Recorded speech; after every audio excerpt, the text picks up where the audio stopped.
আল্লাহ পাক সূরা নিসা একটা কথা বলেছেন, ইন্নাল্লাহা লা ইয়াগফিরু আন ইউশরাকা বিহি ওয়া ইয়াগফিরু মা দুনা যালিকা লিমান ইয়াশা। আল্লাহ রাব্বুল আলামিন তার সাথে শিরকের গুনাহ ছাড়া অন্য যে কোনো গুনাহ যাকে ইচ্ছা মাফ করতে পারেন। যে কোনো গুনাহ, যে কোনো গুনাহ আল্লাহ পাক মাফ করতে পারেন শিরকের গুনাহ ছাড়া। আরেকটা গুনাহ আল্লাহ পাক ক্ষমা করবেন না, সেটা হচ্ছে বান্দার হক। বান্দার হক বান্দার সাথে সম্পৃক্ত, কারো টাকা চুরি করেছেন, কারো জমি আত্মসাৎ করেছেন, কাউকে গালি দিয়েছেন, কারো প্রতি জুলুম করেছেন, কাউকে অন্যায়ভাবে মেরেছেন, ছিনতাই করেছেন, ইত্যাদি ইত্যাদি, যেটা অন্যের হকের সাথে সম্পৃক্ত। ধর্ষণ করেছেন, মানুষের সম্মানহানি করেছেন, কাউকে নিষ্পাপ কাউকে বিতর্কিত করেছেন ইত্যাদি।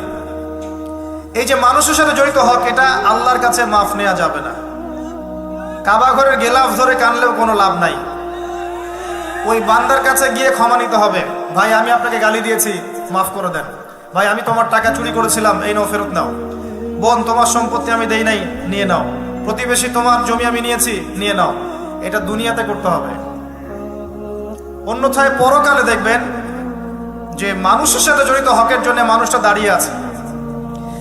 একজন ব্যক্তি উঠেছে, নামাজ রোজা হজ যাকাত সব নেকি নিয়ে উঠেছে। ওঠার পরে দেখছে সামনে অনেক মানুষ দাঁড়িয়ে আছে। কি জন্য দাঁড়িয়ে আছে? কারো টাকা নিয়ে শোধ করে নাই, কাউকে গালি দিয়েছে, কারো প্রতি জুলুম করেছে, কারো প্রতি অন্যায় করেছে, এরা দাঁড়িয়ে আছে, হক চাচ্ছে। তখন কিভাবে শোধ করবে? আল্লাহ পাক বলবেন তোমার নেকি ওদেরকে দিয়ে দাও। তখন শেয়ার রেটের মাধ্যমে নেকি চলে যাবে। কথা বুঝতে পারছেন? তখন আরো অত্যাধুনিক প্রযুক্তি থাকবে, নেকি কনভার্ট। আর নেকি দিতে দিতে যদি নেকি শেষ হয়ে যায়, তখন ওই ব্যক্তিদের গুনাহ তার আমল নামায় চলে আসবে। তারপর ওই ব্যক্তিরা জান্নাতে যাবে, এই ব্যক্তি জাহান্নামে যাবে। অতএব দুনিয়াতে মানুষের সাথে জড়িত কোনো হক রাখেন না। আল্লাহ পাক বলছেন শিরকের গুনাহ ছাড়া আল্লাহ যে কোনো গুনাহ মাফ করতে পারেন। আর এই যে কুফরি এবং মানুষের সাথে জড়িত হক আল্লাহ মাফ করবেন না। এখন আল্লাহ যদি শিরকের গুনাহ ছাড়া সব গুনাহ মাফ করতে পারেন, আর আল্লাহ পাক তো ওয়াদা করেছেন নবী সাল্লাল্লাহু আলাইহি ওয়াসাল্লামকে মেরাজের রাতে যে তোমার উম্মতের যে কোনো ব্যক্তি যদি শিরক না করে আমার সামনে হাজির হয় আমি তাকে মাফ করে দেব। একটা হাদিসে কুদসির মধ্যে এটাও আছে, হে আদম সন্তান, তুমি যদি আসমান এবং জমিন সমপরিমাণ গুনাহ নিয়ে আমার সামনে দাঁড়াও কিন্তু আমার সাথে কাউকে শরীক করনি, তাহলে আমি আল্লাহ তোমার সামনে আসমান জমিন সমান ক্ষমা নিয়ে দাঁড়াবো।